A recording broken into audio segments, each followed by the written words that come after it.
Nous, on a déjà plusieurs années d'inscrits dans le projet de cohabitation intergénérationnelle et on est à la recherche de jeunes pour aller habiter chez ces aînés-là.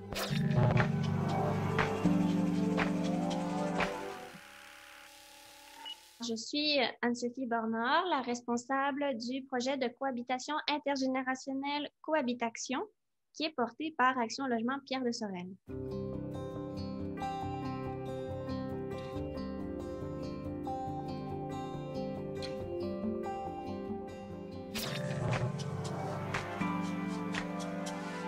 En fait, dans la MRC Pierre de Sorel, la population est une population vieillissante.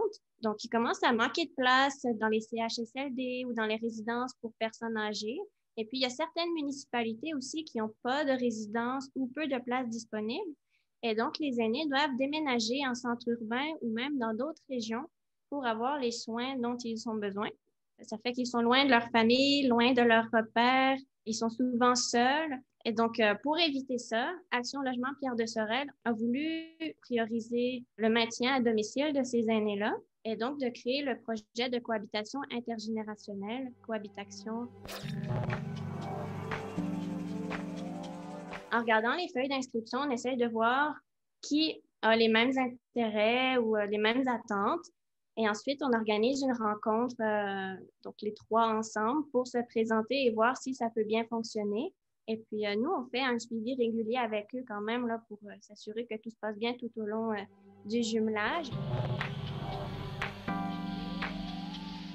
Ça permet déjà de briser l'isolement, d'apporter un accompagnement, une sécurité à la personne aînée, mais aussi de créer des liens entre les générations, de briser les préjugés, d'inclusion des aînés aussi, et puis le respect de leurs droits.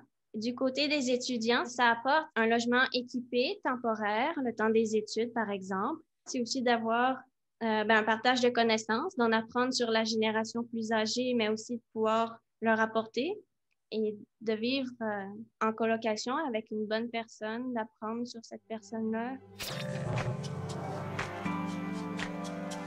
On est encore au niveau de la promotion du projet. On a quelques inscriptions aînés, mais on recherche surtout en ce moment encore des aînés, mais aussi des étudiants pour que ces aînés-là puissent profiter du projet et avoir un étudiant ou un jeune adulte pour les aider chez eux. Les inscriptions que j'ai eues, là, ils sont très ouverts. Je pense qu'on peut apprendre beaucoup de ces personnes-là.